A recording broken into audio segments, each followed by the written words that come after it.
Предохранитель жөнүндө видеонун анысында. Ассаламу алейкум урматтуу достор, автоэлектрикти жаңы баштап аткандар, студенттер.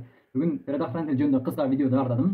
Көп эмес, бирок кыска базовый түшүнүк жетиштүү болот деген ойдомун. Анткени кээ бир студенттер бар, күндүз окууга барышат. Кээ бир адамдар бар, күндүз жумушка барышат. Бир күндө маалымат издегенге саналуу эле убактары бар болушат. Ал эми Google'га кирсеңиз, ал жакта көптөгөн маалыматтар бар. Болгондо да алар орус тилиндеги маалыматтар. Ошол себептен кыска болсо деле чыгарып атам. Анткени убагында мен окуп жүргөн кезде ошол кыргызча маалыматтарга аябай суусаганмын. Издегенмин, таба алганым жок. Ал кезде орус тилин чынын айтканда билчү эмесмин. Жана ошол убагында мен практикага чыккан кезде устадан жөн эле бир маалыматты сураганымда ал мага айткан эмес. Мисалы, жөн эле бир предохранитель эмнелер болот карат деп сураганымда айтканы жок. Ошол себептен ошол издеп жаткан адамдарга бул видеолор аябай керектүү, аябай зарыл деп ойлоймун. Албетте илимди жашыруунун кереги жок. Кимде ким элге пайдасы тие турган илимди жашырган болсо, Аллах кыямат күнү аны оттон болгон ооздук менен ооздуктайт деген устаттардан сөздөрүн уктамын. Предохранитель жөнүндө кыскача маалымат. Деги эле биз көрүп жүргөн автоунаадагы предохранитель деген эмне? Предохранитель маанилүү коргоо функциясын аткарган электрдик түзүлүш. Аты айтып тургандай, предохранитель маанилүү коргоо функциясын аткарат. Демек автоунаада кандайдыр бир буюмдар коюлган, мисалы фаралар бар, магнитола, жана башка нерселер бар. Ошол фаранын электр схемасында кандайдыр бир замкание пайда болсо, же токтун күчөшү пайда болгон кезде, ошол сиздин кымбат баалуу фараңыз күйүп калбастан, жөн гана ушул предохранитель күйүп, ошону коргоп калат. Кийин предохранительди алмаштырып койсоңуз иштей берет. Автоунаага эмне үчүн предохранитель коюлат? Бул суроого автоунаадагы электр түзүлүштөрүнүн кыска туташуулардан коргоо үчүн коюлат деп жооп берсеңиз болот. Кандай кыска туташуулар? Ошол жана биз айтып өткөндөй, короткое замкание, ошонун кыргызчасы кыска туташуу болот. Ошондой нерселерден алдын алат. Анын милдети эмне? Анын милдети жөн гана өз убагында күйүп, аппараттын электр чынжыры менен болгон байланышын үзүп коюу болуп саналат. Демек, ошол кандайдыр бир буюмда ошол замкание болгон кезде, ошол электр схемасы жана фараңыз менен кошулган электр схеманы үзүп салат. Ал жака башка питание барбай калат. Эмне үчүн предохранительдерди автоунаага көп коюшат? Мисал, автоунаада коргонуу талап кылынган көп элементтер бар болгондуктан, ошого жараша предохранительдер көп коюлат. Мисал, азыр жаңы чыгып аткан унааларды карасаңыздар, предохранительдерди көп коюлат да. Мисал, салондо, бардажок жакта.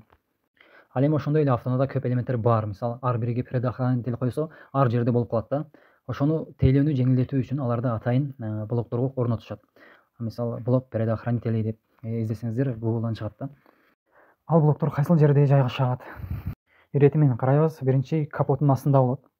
Экинчи салондо болот, водительдин астында. Үчүнчү пассажир жакта, бардачоктун астында болот.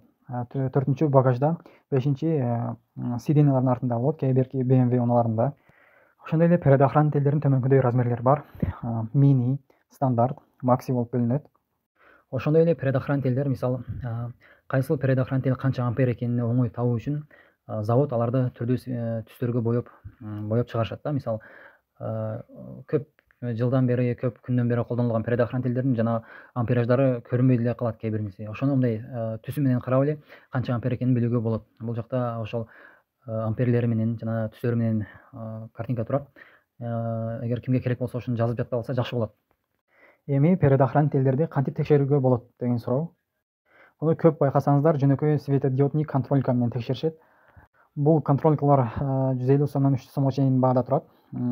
Булардын энеси жакшы. Бул плюсту деле, минусту деле көргөзүп берет. Могу крокодильчикти масса кыскасы аз. Андан кийин текшерсеңиз ошол предохранительди. Обычный бул жөнүндө деле бир видео чыгарышым керек, негизи кантип текшерүүнү практически жүзүндө. Бирок могу крокодильчикти аккумулятордун массасына кыпчып, ошол же предохранитель салондо текшере турган болсоңуз, ошол жактан бир масса табып, кыстырып, анан контрольканын учу менен текшерсеңиз болот. Бирок көп усталар көпчүлүк жерде ошол предохранительди ошол светодиодный контролька менен текшеришет. Ал эми экинчи варианты бул өзүңүздөр көргөндөй мультиметр менен текшерүүгө болот. Мунун деле баасы 350-400 сом болот. Буну прозвонка менен текшерүүгө болот. Бул стрелка көргөзүлгөндөй ошолго коюп туруп, могу кызыл жана кара шууну бири-бириге тийгизсеңиздер, тийит деген үн чыгат. Ошол предохранительди эки четине коюп туруп текшерсеңиздер, ошол бип деген үн чыгышы керек. Эгер чыкпаса, ал предохранитель иштебейт. Либо мындай экранда бир эле чыгып калса, анда деле предохранитель иштебейт. Жана башка түрлөрү бар. Мисалы, фонарик менен текшергендер деле бар. Предохранительди жулуп алып, күнгө карап текшергендер бар. Бүгүнкү видео ушу менен бүттү. Голос каланча деле көңүл бөлбөйсүздөр достор. Анткени мен без микрофон сүйлөп атам. Ошол себептен кичине качествосу начар жазылышы мүмкүн.